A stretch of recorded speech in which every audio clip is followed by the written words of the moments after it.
Tafsir Al-Azhar Quran Surat Al-Baqarah ayat 177. A'udzu billahi minasyaitonir rajim.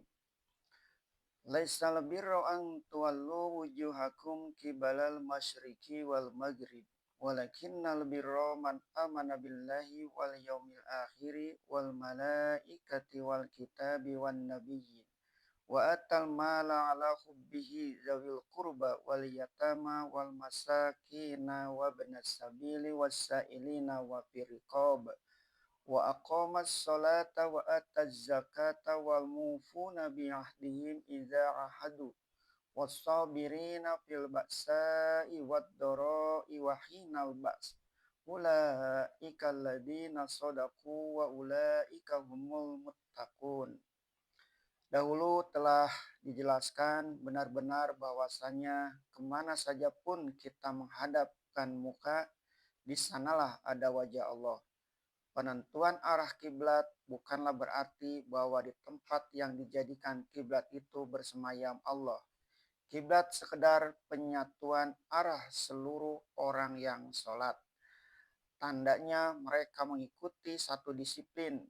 Sekarang diberi lagi keterangan lebih mendalam. Bukankah kebajikan itu lantaran kamu memalingkan mukamu ke arah timur dan barat? Akan tetapi kebajikan itu ialah bahwa kamu percaya kepada Allah dan hari yang akhir dan malaikat dan kitab dan nabi-nabi. Artinya, meskipun telah kamu hadapkan mukamu ke timur dan ke barat, ke Baitullah yang di Mekah atau ke Baitul Maqdis dahulunya, belumlah berarti bahwa pekerjaan menghadap itu telah bernama kebajikan sebelum dia diisi dengan iman. Terutama bagi kamu orang Islam, menghadapmu ke timur atau ke barat menurut tempat kamu berdiri ketika kamu mengerjakan sholat, misalnya kita orang Indonesia arah ke barat dan orang Amerika ke arah timur. Belumlah itu berarti suatu kebajikan kalau imanmu kepada yang mesti diimani masih saja goyah, atau hendaklah menghadapmu ke arah timur dan ke arah barat didorong oleh iman. Dimulai terdahulu dengan iman kepada Allah dan iman kepada hari akhirat, sebab bismillah letak kunci iman. Keduanya itu benar-benar menghendaki iman atau kepercayaan. Apatah lagi Allah tidak tampak oleh mata dan tidak pula ada orang yang telah pulang dari alam akhirat buat menceritakan keadaan di sana. Mana yang telah mati tidak ada yang kembali hidup buat bercerita kepada kita tentang keadaan di sana. Sebab itu keimanan kepada Allah benar-benar timbul dari keinsafan batin. Demi setelah melihat bekas nikmatnya atas diri dan bekas kuasanya atas alam. Pintu gerbang iman pertama ialah percaya kepada Allah. Dan yang percaya itu bukan saja akal atau ilmu, melainkan menimbulkan dalam jiwa taat, cinta, dan setia, menghambakan diri dan patuh, timbul cemas kalau amal tidak diterima, serta timbul keinginan dan kerinduan akan diberinya kesempatan melihat wajahnya di hari akhirat. Iman kepada Allah dan hari akhirat menjadi pendorong untuk berbuat kebajikan. Moga-moga amal kita diridhoi, iman kita diterima, dan timbul dari makrifat. Dia menimbulkan cahaya di dalam hati atau nur, dan dia menimbulkan semangat. Dia menimbulkan pengharapan buat hidup, buat bekerja dan berjasa. Iman menimbulkan dinamika dalam diri sehingga bekerja tidak karena mengharapkan puji sanjung sesama manusia. Dengan sendirinya iman kepada Allah dan hari akhirat menimbulkan iman kepada apa yang berhubungan dengan itu, yaitu iman kepada malaikat. Sebagai kekuatan yang telah ditentukan Allah melaksanakan tugas di dalam alam ini. Apatah lagi Tuhan pun menyatakan dalam firman-Nya bahwa malaikat itu akan turun memberikan sokongan sehingga kita tidak merasa takut atau duka cita di dalam hidup ini. Sebagaimana tersebut dalam surah Hamim As-Sajdah 30. Dan dengan sendirinya menimbulkan kepercayaan akan kitab, yaitu Al-Quran yang telah datang sebagai wahyu, yang akan menjadi tuntunan di dalam menempuh jalan yang lurus yang diridhoi Allah. Dengan sendirinya kepercayaan kepada kitab menyebabkan pula percaya kepada nabi-nabi semuanya yang nama mereka telah disebutkan di dalam kitab itu. Kepercayaan hati atau iman ini bukanlah semata-mata hafalan mulut, tetapi pendirian hati. Dia membekas kepada perbuatan sehingga segala gerak langkah di dalam hidup tidak lain melainkan sebagai akibat atau dorongan dari iman. Seumpama apabila kita merasai dan mengunyah-unyah semacam daun kayu, kita mengenal rasanya dan mengetahui bahwa rasa yang ada pada daun itu, rasa yang demikian jugalah yang akan terdapat pada uratnya, pada kulit batangnya, pada dahan dan rantingnya, apatah lagi pada buahnya. Sebab dari batang barangan tidaklah akan hasil buah delima, dan dari lalang tidaklah akan keluar bulir padi. Kepercayaan akan adanya malaikat adalah salah satu tiang lagi dari iman. Kita mengetahui bahwa rasul-rasul utusan Allah adalah manusia biasa. Untuk menyampaikan wahyu Allah kepada rasul itu adalah malaikat sebagai utusan Allah yang gaib. Rasul-rasul itu sendiri yang mengatakan bahwa dia tidak menerima wahyu itu dengan langsung dari Allah, tetapi memakai perantaraan. Itulah malaikat yang disebut juga dengan nama Jibril atau disebut juga ruh atau ruhul amin, ruh yang dipercaya. Sebagaimana Muhammad juga disebut Rasulul Amin. Dia disebut juga Ruhul Kudus, ruh yang suci. Dan lagi kepercayaan kepada malaikat menimbulkan pula kekuatan dalam jiwa kita sendiri.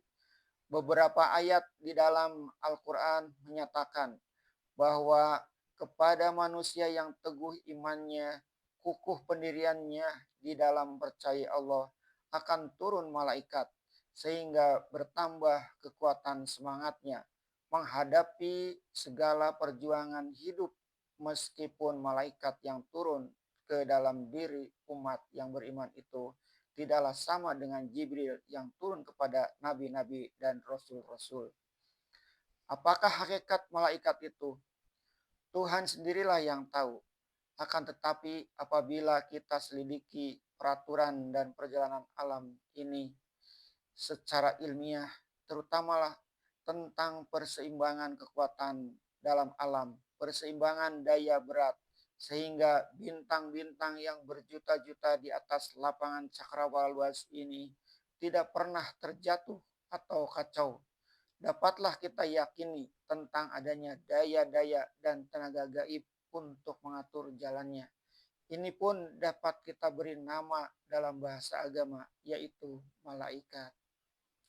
Orang yang mengakui percaya kepada adanya malaikat, tetapi dia pengecut, bukanlah dia percaya sungguh-sungguh dari hati. Dia hanya menganut kepercayaan hafalan, sebab suatu kepercayaan membekas kepada hidup. Demikian pula halnya dengan kepercayaan kepada kitab. Yang dimaksud di sini ialah satu kitab, yaitu Al-Quran. Dengan menyebut satu kitab, telah terbawa kitab-kitab yang lain, yaitu Taurat, Zabur, dan Injil. Sebab isi yang hakiki dari segala kitab itu telah tersimpul kepada satu kitab Al-Quran. Percaya akan kitab ini artinya ialah mengetahui dan mengamalkan isinya, menerima segala suruhan dan larangannya, menjunjung tinggi hukum-hukum yang tertera di dalamnya. Dengan memegang teguh isi kitab itu, keluarlah insan dari gelap gulita kepada terang benderang, petunjuk ilahi. Dengan demikian tercapailah kebajikan. Kepercayaan kepada kitab itu diiringi lagi dengan kepercayaan kepada nabi-nabi utusan Allah. Sebagai seorang muslim, kita menjunjung tinggi sekalian nabi sejak Adam sampai kepada Muhammad sallallahu alaihi wasallam. Kepercayaan kepada nabi-nabi menyebabkan kita harus mengetahui peri kehidupan daripada nabi-nabi itu, bahwasanya mereka menyampaikan dakwah kebenaran ilahi tidak selalu menemui jalan yang datar, bahkan menempuh berbagai kesulitan dan kesukaran. Menambah pula akan iman kita bahwa menegakkan amar perintah ilahi di dalam alam ini tidaklah semudah hanya menghafalnya. Percaya kepada nabi-nabi menimbulkan cita-cita di dalam hati kita hendak meneladani hidup nabi-nabi, pengorbanan mereka, penderitaan mereka di dalam menegakkan kebenaran. Rukun iman mudah saja menghafalnya.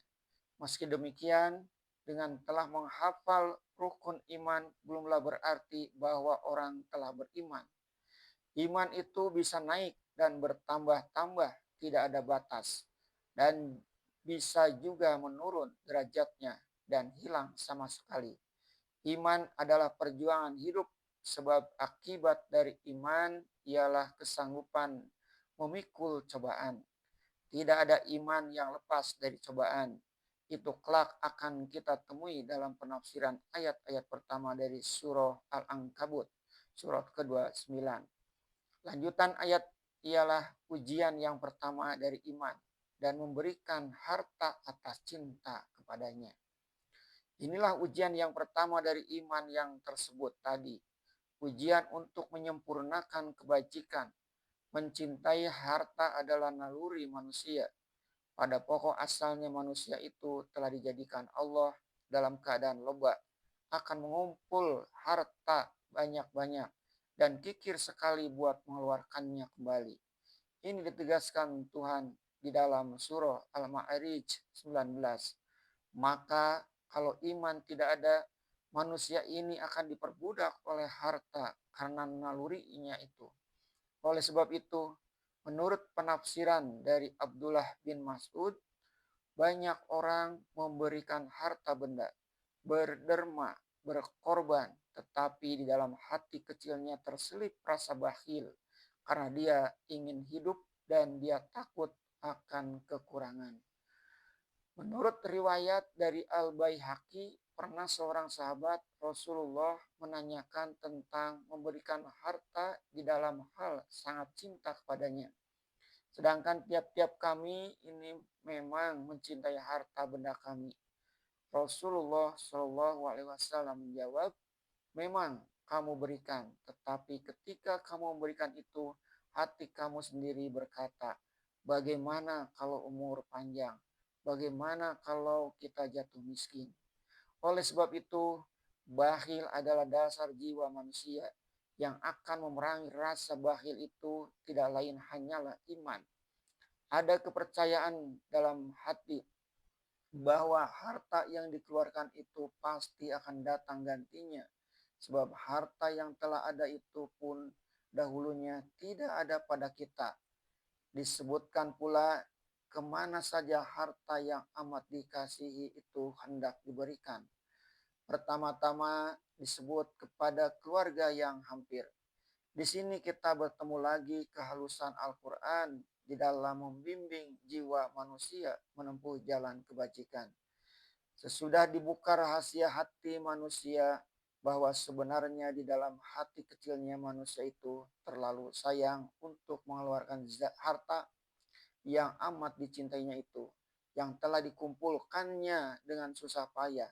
Karenanya, supaya jangan terasa berat, benar bercerai dengan harta itu disebutlah orang pertama yang patut diberi harta, hadiah, bantuan, dan sokongan, yaitu keluarga yang terdekat. Entah saudara kandung yang melarat, entah paman yang miskin, karena meskipun dua orang seibu dan seayah, pada masa kecil hidup di bawah satu atap satu rumah, tetapi tatkala telah dewasa akan dibawa untung nasib masing-masing. Ada yang jaya dalam perjuangan hidup dan ada yang tiap bergantung, tiap jatuh. Dahulukanlah mereka. Rasulullah Shallallahu Alaihi Wasallam bersabda, as-sodakotu alal miskina sodakotun wa ala dirhami tings sintani sodakotun wasilah. Sedekah kepada orang miskin adalah semata-mata sedekah, namun kepada keluarga terdekat rahim dia jadi dua, yaitu sedekah dan menghubung tali kasih. Hadis riwayat Ahmad, Tirmizi, An-Nasai, Ibnu Majah, Al-Hakim, dan Al-Baihaqi dari hadis Salman bin Amir. Bahkan tersebut pula di dalam suatu riwayat dari Zainab istri Abdullah bin Mas'ud bahwa Zainab ini seorang perempuan yang kaya, sedangkan suaminya Ibnu Mas'ud miskin dan dia pun memelihara pula beberapa anak yatim. Mungkin dari suaminya yang dahulu. Zainab bertanya kepada Rasulullah Shallallahu Alaihi Wasallam, adakah pahala untuknya sebab dia kaya daripada suaminya jika dia yang memberi nafkah untuk suaminya? Rasulullah Shallallahu Alaihi Wasallam menjawab, laka ajroni ajrus sodakoti wa ajrul korobati. Untuk engkau akan dapat dua pahala. Pertama, pahala sedekah. Kedua, pahala korbat atau kekeluargaan. Hadis riwayat Bukhari wa Muslim. Kemudian datanglah sambungan ayat tentang siapa lagi yang patut dibantu yang kedua. Dan anak-anak yatim. Tentang anak yatim, kelak akan ditemui banyak ayat di dalam Al-Quran, baik terhadap anak yatim yang kaya, sebagaimana tersebut di ayat-ayat pertama dari surah An-Nisa, maupun anak yatim yang miskin.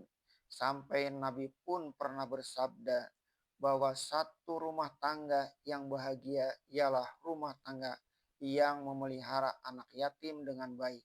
Rumah itu akan diliputi oleh rahmat Allah. Niscaya pula anak yatim dari keluarga terdekat, karib kerabat lebih diutamakan dari yang lain. Selanjutnya disebutkan pula yang ketiga, dan anak perjalanan. Menurut tafsir Ibnu Abbas, menurut riwayat yang dibawakan oleh Ibnu Abi Hatim, anak perjalanan ialah tetamu yang singgah menumpang bermalam ke rumah kaum muslimin. Menurut Mujahid yang diriwayatkan oleh Ibnu Jarir, sama juga dengan itu, yaitu orang musafir di dalam perjalanan, lalu singgah menumpang ke rumah kita, maka selenggarakanlah dia dengan baik, beri makan dan tempat bermalam, dan kalau kita mampu, berilah sokongan belanja perjalanannya. Keempat, dan orang-orang yang meminta. Dalam adab sopan Islam, kalau belum terdesak benar, janganlah minta bantu kepada orang, sebab tangan yang di atas memberi lebih mulia daripada tangan yang di bawah atau meminta atau menadah. Sebab itu kalau iman seseorang telah mendalam, kalau tidak terdesak benar, tidaklah dia akan meminta. Oleh sebab itu, bagi seorang yang mampu, yang ingin berbuat kebajikan menurut ajaran Allah, kalau telah sampai terjadi seorang meminta kepada kita, sekali-kali janganlah pengharapannya dikecewakan. Makanya dia meminta kepada kita, sedangkan harga dirinya sebagai mukmin merasa berat menadahkan tangan kepada sesama manusia meminta-minta, adalah karena dia percaya bahwa permintaannya itu tidak akan dikecewakan. Maka janganlah sampai air mukanya jatuh karena harapannya dihampakan. Kabarnya konon di negeri Islam Sudan rasa harga diri karena iman itu, walaupun dalam keadaan melarat, masih dipelihara oleh setengah orang dengan sebaik-baiknya. Pernah satu rumah tertutup saja untuk beberapa hari, maka tetangga yang beriman melihat keadaan yang demikian, membuka pintu rumah itu dengan paksa. Mereka dapati seisi rumah, mulai dari kepala keluarga, kepala rumah tangga sampai kepada istri dan anak-anaknya, didapati sudah hampir mati kelaparan. Mereka bersedia mati kelaparan daripada menadahkan tangan meminta-minta. Cerita seperti ini adalah hal yang jarang sekali terjadi. Adapun yang lebih banyak kejadian di zaman kini ialah karena fakir orang bisa menjadi kafir. Oleh karena kemiskinan, perempuan muda pergi melacurkan diri dan orang laki-laki menjadi penghuni kolong jembatan. Bertambah jauh orang dari bimbingan agama, bertambah kusut kehidupan mereka sehingga terjadilah di dalam masyarakat keadaan yang mencolok mata. Perbedaan yang terlalu mencolok mata di antara orang yang mampu dan orang yang miskin. Agama Islam mengajarkan betapa pentingnya sholat berjamaah supaya di antara yang miskin dan yang kaya selalu dapat bertemu dan yang kaya dapat membantu. Hadis Nabi pun dengan tegas mengatakan bahwa syarat dari iman kepada Allah dan hari akhirat, satu di antaranya ialah hubungan yang baik di antara bertetangga. Di sini dapat dilihat dengan jelas bagaimana besar perbedaan ajaran Islam dengan sosialisme. Bagi Islam untuk memperbaiki masyarakat dan meratakan keadilan sosial, hendaklah diperbaiki terlebih dahulu dasar sendi pertama sosial atau masyarakat itu. Dasar sendi pertama ialah jiwa seseorang. Ditanamkan terlebih dahulu di jiwa orang seorang rasa iman kepada Allah dan hari akhirat. Lalu iman itu mengakibatkan rasa kasih sayang dan dermawan. Kesadaran pribadi setiap orang dalam hubungannya dengan Allah, manusia, alam sekitar, dan kedudukan dirinya di tengah semuanya itu, di sanalah sumber keadilan sosial. Sebab itu pernah tersebut di dalam suatu hadis bahwasanya jika ajaran ini telah diamalkan, akan datang suatu masa tidak ada lagi orang yang berhak menerima zakat karena semua orang wajib berzakat. Ini pernah terjadi pada dalam masyarakat Islam sebagaimana disaksikan dalam sejarah Khalifah Umar bin Abdul Aziz. Sosialisme ajaran Marx tidak mengakui adanya Tuhan. Sebab itu tidak juga mengakui adanya jiwa, nyawa, atau ruh manusia. Bagi mereka, orang seorang atau pribadi tidak ada. Yang ada adalah masyarakat sosial. Tinggi atau bobrok moral bukan soal. Yang soal ialah segala hajat keperluan setiap orang hendaklah diatur oleh masyarakat. Masyarakat itu ialah pemegang tampuk kekuasaan atau pemerintahan negara. Orang seorang akan senang hidupnya apabila alat produksi yang penting sudah dikuasai oleh negara. Sejak Revolusi Oktober 1917, ajaran sosialisme semacam ini telah mulai dilancarkan di Rusia. Maka naiklah kekuasaan kaum buruh dan tani. Soko gurunya proletar. Kekuasaan mesti dikuatkan dengan diktator. Setelah di Rusia, Perang Dunia Pertama, mengikutilah negara-negara sosialis yang lain sesudah Perang Dunia Kedua. Di Rusia ada 50 tahun sampai sekarang dan negara-negara pengikutnya sudah ada yang 20 tahun. Yang nyata bukanlah keadilan sosial yang mereka yang merata menurut teori Karl Marx itu, tetapi kemiskinan yang merata di antara rakyat banyak, di antara masyarakat seluruhnya dan kekuasaan mutlak pada partai yang berkuasa, yaitu kaum komunis, dan tidak berhenti bunuh-membunuh sesama sendiri di dalam merebut kekuasaan. Seorang komunis bernama Milovan Djilas yang telah mengalami sendiri kegagalan ajar sosialisme itu menulis sebuah buku menguraikan bahwa hasil yang nyata dan sosialisme itu ialah timbulnya kelas baru. Kelas baru itu menurut Milovan Djilas ialah tuan-tuan besar penguasa komunis yang telah sampai ke puncak kekuasaan dengan menindas orang banyak yang mereka namai rakyat, yang menurut kata mereka yang berkuasa itu. Mereka naik ialah atas nama rakyat itu. Maka dalam negeri-negeri komunis dibagi ratalah kemiskinan dengan adil terhadap rakyat. Adapun penguasa sendiri saking adilnya tidaklah mendapat apa-apa yang bernama kemiskinan. Mereka biarkan menerima kekayaan dan kemewahan dan berbagai fasilitas saja. Apabila Islam memulai keadilan sosial itu terlebih dahulu dengan memperbaiki jiwa seseorang, menegakkan satu pribadi yang mukmin, percaya kepada Allah dan cinta kepada sesama manusia, dermawan dan menafkahkan harta pada jalan Allah, bukan berarti pemerintahan Islam tidak mengontrolnya. Orang yang enggan mengeluarkan zakatnya bisa dirampas harta bendanya.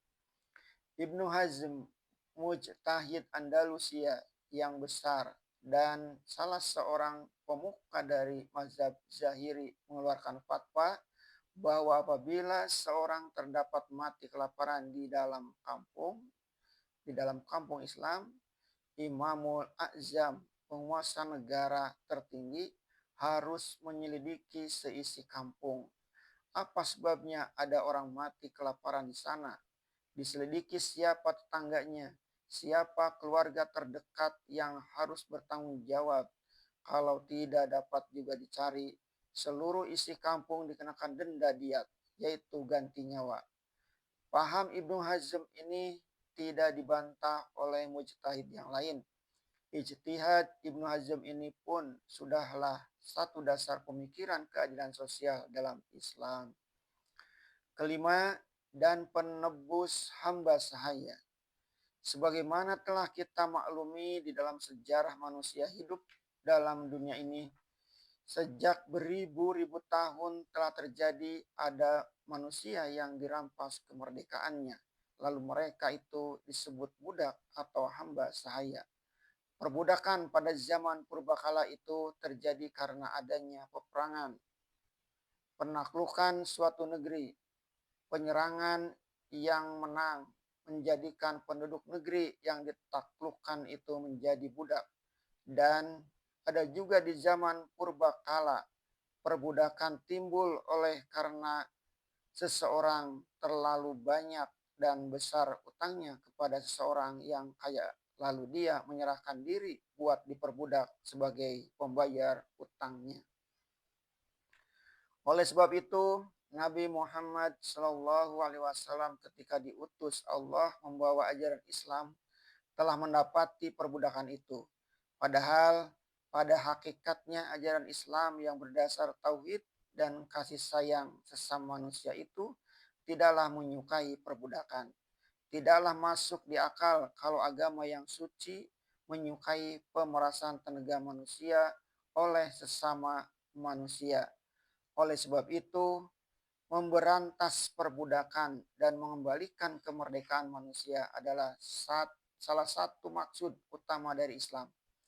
Cuma cara atau taktik di dalam mencapai maksud yang mulia itu harus disesuaikan dengan keadaan ruang dan waktu atau zaman dan makan atau tempat.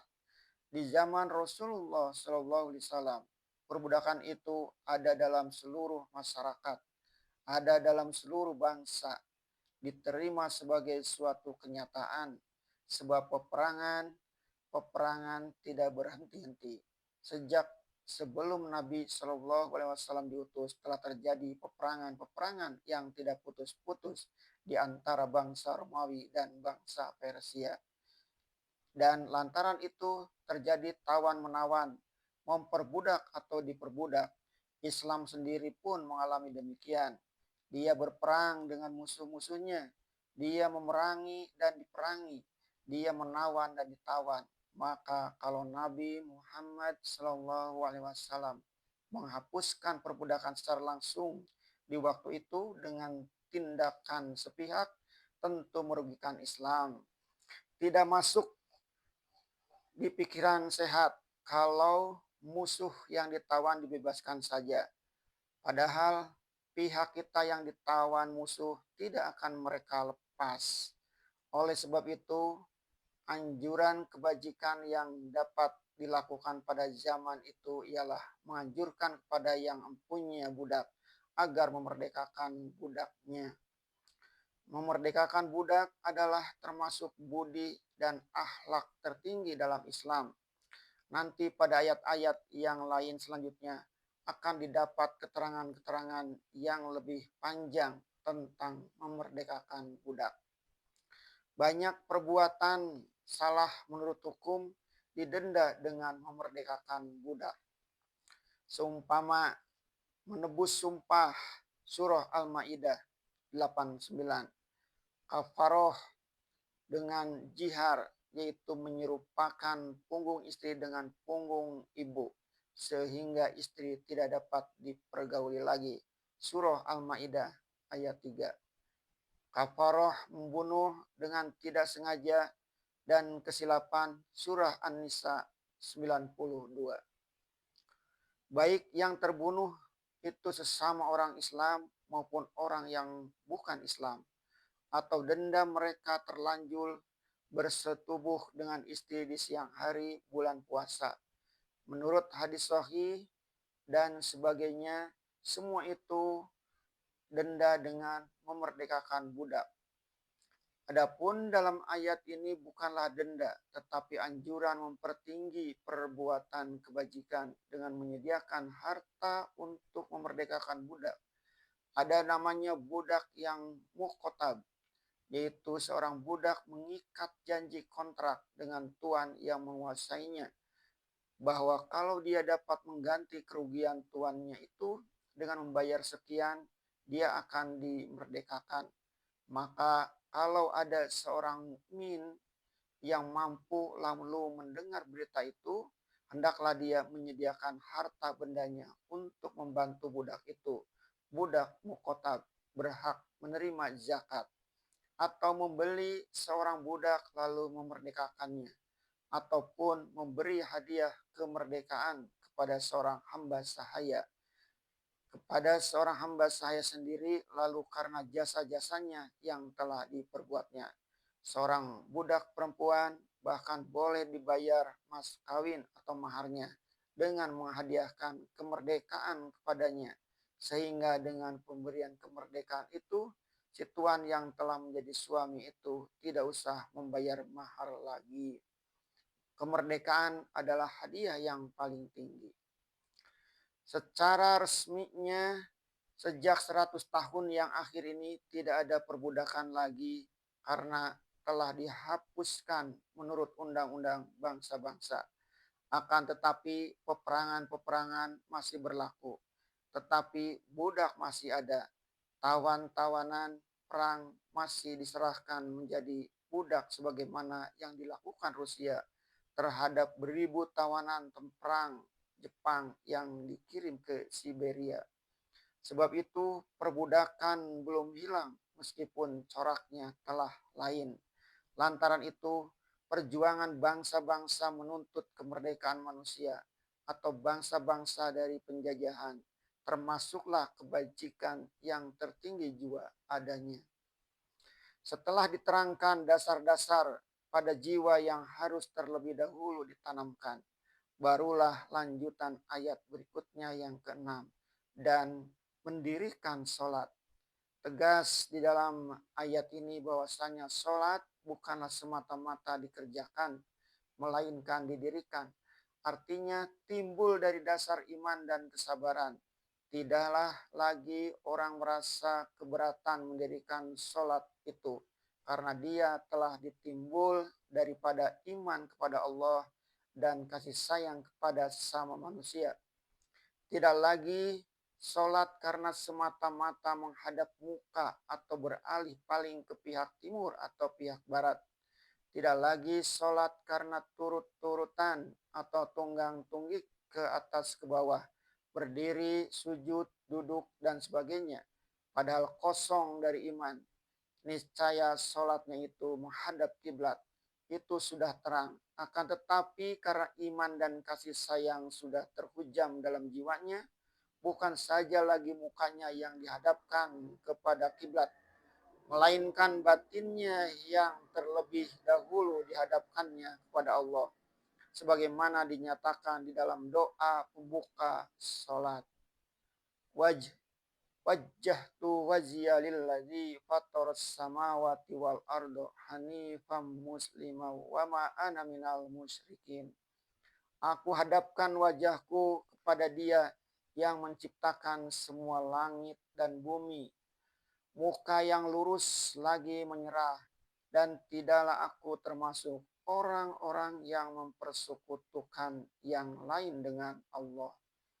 Di sini baru berarti sholat yang dikerjakan, sholat yang hidup, bukan sholat yang mati, sholat yang khusyuk, bukan sholat yang hanya kulit perbuatan. Seorang pujangga Islam, Syekh Mustafa Al-Gholayini berkata, suatu amal hendaklah dengan ikhlas, sebab ikhlas adalah jiwa amal. Amal yang tidak disertai ikhlas adalah laksana bangkai. Ada kerangkanya, tetapi tidak ada nyawanya. Di pangkal ayat sudah disebutkan bahwa memalingkan muka ke timur ataupun ke barat belumlah bernama kebajikan. Kebajikan ialah apabila jiwa terlebih dahulu diisi dengan iman, dibuktikan dengan kasih sayang kepada manusia, dan hendak demikian timbullah sholat. Ini karena sholat hendaklah timbul dari iman dan cinta kasih. Kemudian datanglah lanjutan ayat ke-7 dan mengeluarkan zakat.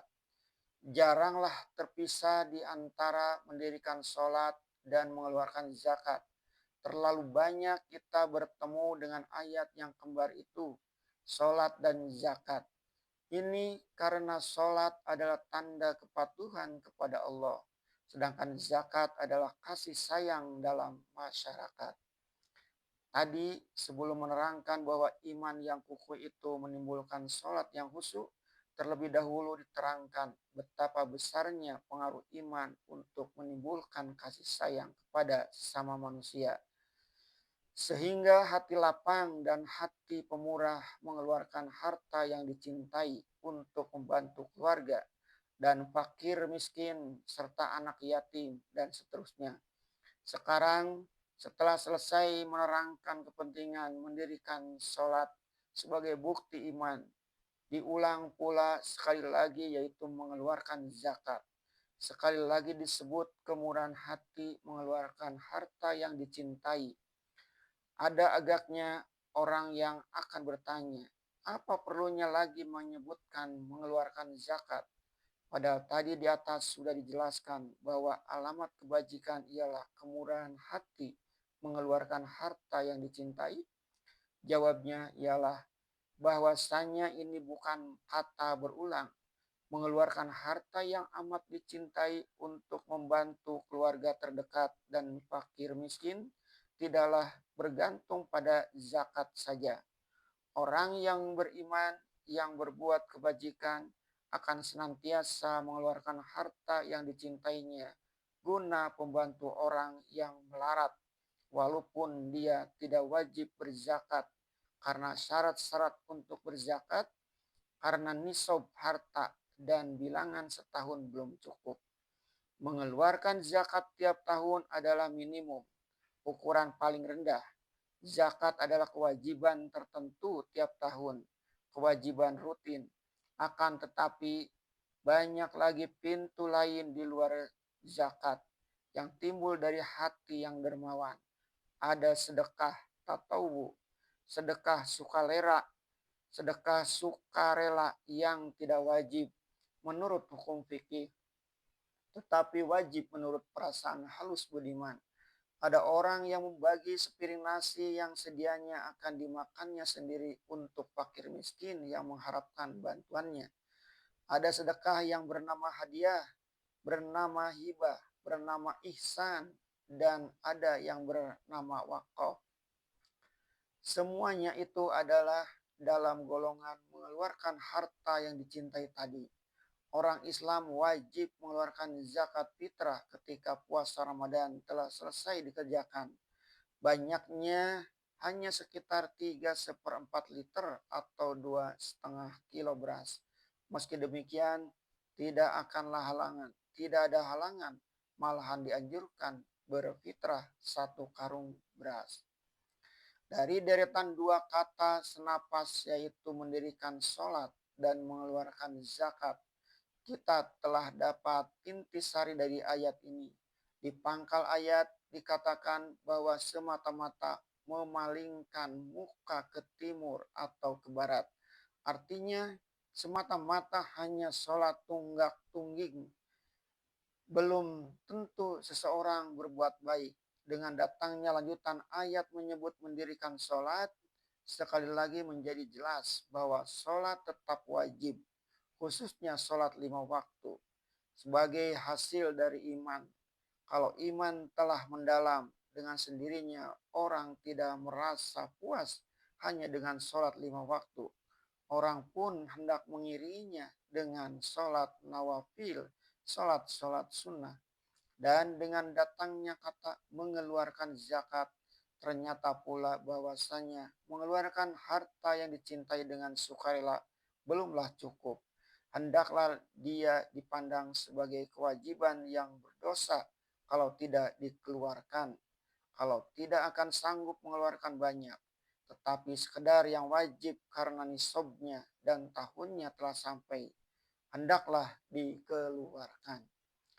Di dalam sejarah pernah disebutkan seorang dermawan dan hartawan besar yang tidak sempat berzakat. Itulah Ma'an bin Zaidah yang hidup menemui dua masa, yaitu ujung pemerintahan Bani Umayyah dengan pangkal pemerintahan Bani Abbas. Dia masyhur kaya raya menurut ukuran zaman itu. Dari perkebunan dan peternakan, sumber kekayaan amat besar dan selalu dia memberi orang hadiah, murah tangan, sehingga setelah tahun habis, dia tidak dapat berzakat lagi karena harta yang akan dihitung nisabnya itu telah habis terlebih dahulu. Tahun berganti, kekayaannya tumbuh lagi dan didermakannya lagi. Kemudian datanglah lanjutan ayat ke-8. Dan orang-orang yang memenuhi akan janji mereka apabila mereka telah berjanji. Janji kita ada dua macam. Pertama, janji dengan Allah. Kedua, janji dengan manusia. Kehidupan ini seluruhnya diikat dengan janji. Mengakui sebagai hamba dari Allah. Artinya akan menepati janji dengan Allah. Naik saksi bahwa Muhammad adalah utusan Allah. Artinya ialah janji bahwa awak akan mematuhi segala perintah dan larangan Rasul. Kedua ialah janji dengan sesama manusia. Seluruh hidup kita ini adalah ikatan janji belaka. Mendirikan suatu negara adalah suatu janji bersama hendak hidup dengan rukun. Kepentingan diriku terhenti bila mana telah bergabung dengan kepentingan kita bersama. Itulah negara. Perang dan damai di antara negara dan negara adalah ikatan janji. Bahkan akad nikah seorang ayah ketika dia menyerahkan anak perempuannya kepada seorang laki-laki untuk menjadi istri orang itu yang dinamai ijab, lalu disambut dan diterima oleh si laki-laki di hadapan dua saksi yang dinamai qabul, adalah janji. Seorang khalifah atau amirul mukminin, gelar tertinggi dalam daulah Islamiyah, ketika akan naik ke atas singgasana kekuasaan, lebih dahulu berjanji dengan rakyat yang mengangkatnya, yaitu janji yang dinamai baiat. Seorang banyak memegang tangan khalifah lalu mengucapkan janji bahwa mereka akan taat setia kepada beliau selama beliau masih menegakkan kebenaran dan keadilan yang digariskan Allah dan Rasul. Dan dia pun berjanji akan menjalankan itu dengan segenap tenaga yang ada padanya. Maka kalau yang mengangkat mungkin khalifah berhak menuntut pertanggungjawaban mereka. Namun karena khalifah sendiri yang tidak setia memegang janji, Allah membuka kesempatan kepada yang mengangkat itu buat dimakzulkannya. Menurut sabda Nabi, la ta'ata li mahlukin fi maksiatil khaliqi. Tidak ada ketaatan terhadap seorang makhluk pun pada sikap mendurhakai khalik. Menilik hal ini dapatlah diambil kesimpulan bahwa Allah telah menganugerahkan hak-hak asasi kepada manusia dengan memberikan akal kepadanya untuk menjadi khalifah Allah di muka bumi.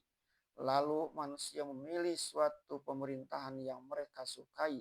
Lalu mereka serahkan kekuasaan yang dianugerahkan Allah itu kepada salah seorang yang mereka percayai bisa memikul amanah yang mereka berikan dengan syarat bahwa orang itu akan tetap setia kepada undang-undang dasar yang maha suci, yaitu perintah Allah dan Rasul.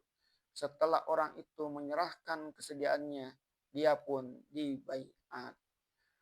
Lantaran itu, nyatalah bahwa teori kenegaraan yang dinamai oleh Jean-Jacques Rousseau 1712 sampai 1778 kontrak sosial oleh pengikut Nabi Muhammad SAW telah dipraktekkan tahun 632 Miladiah atau 11 Hijriah dengan pengangkatan Khalifah Rasulullah yang pertama Sayyidina Abu Bakar As-Siddiq, yaitu 1080 tahun sebelum Rasul lahir. Maka seluruh kehidupan manusia di dunia ini adalah mata rantai belaka dari ikatan janji. Baik janji ke atas yaitu kepada Allah maupun janji ke bawah kepada sesama makhluk. Maka orang yang mengakui beriman itu belumlah dia mencapai kebajikan. Meskipun dia telah sholat, telah dermawan, telah mengeluarkan zakat, kalau dia tidak teguh memegang janji. Ada orang yang teguh memegang janjinya dengan manusia, tetapi rapuh janjinya dengan Allah. Seumpama satu perkumpulan agama yang sedang musyawarah mengatur siasat perjuangan Islam, saking asiknya rapat, teledor dia sholat asar. Ada pula yang teguh janjinya kepada Allah, sholat di awal waktu, tetapi anaknya tidak diberikan pendidikan yang baik atau istrinya tidak diberikan nafkah. Oleh sebab itu, mungkir janji dengan manusia pun berarti memungkiri janji dengan Allah. Pernah terdengar berita bahwa di satu negara, pemimpin tertinggi negara itu dituduh melanggar undang-undang dasar negaranya. Lalu dia menjawab bahwa dia hanya bertanggung jawab kepada Allah saja. Memang orang bertanggung jawab kepada Allah saja, tetapi Allah pula yang memerintahkan dengan ayat yang tengah kita kaji ini supaya dia mempertanggungjawabkan pelanggarannya itu kepada sesama manusia yang telah mengikat janji dengannya. Maka janji dengan sesama manusia pada hakikatnya adalah janji dengan Allah juga, selama tidak menghalalkan yang haram atau mengharamkan yang halal. Lanjutan ayat atau ke-9, dan seorang orang yang sabar di waktu kepayahan dari kesusahan dan seketika peperangan. Disinilah kita bertemu kunci rahasia dari iman dan kebajikan. Di dalam membina iman dan kebajikan, syaratnya yang utama ialah sabar. Mulut bisa dibuka lebar buat menyerukan iman. Beribu-ribu orang tampil ke muka menyerukan iman, tetapi hanya berpuluh yang dapat melanjutkan perjalanan.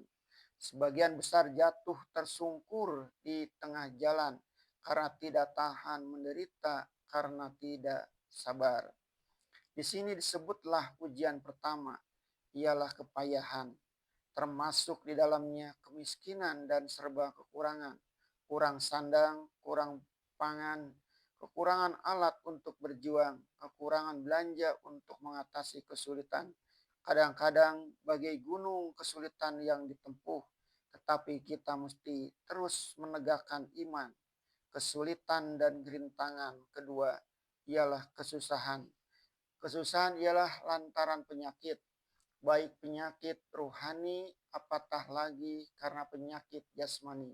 Kadang-kadang seisi rumah yang tadinya hidup tentram dan mempunyai rezeki yang lumayan, tiba-tiba tiang keluarga yang berusaha ditimpa sakit payah ataupun langsung mati.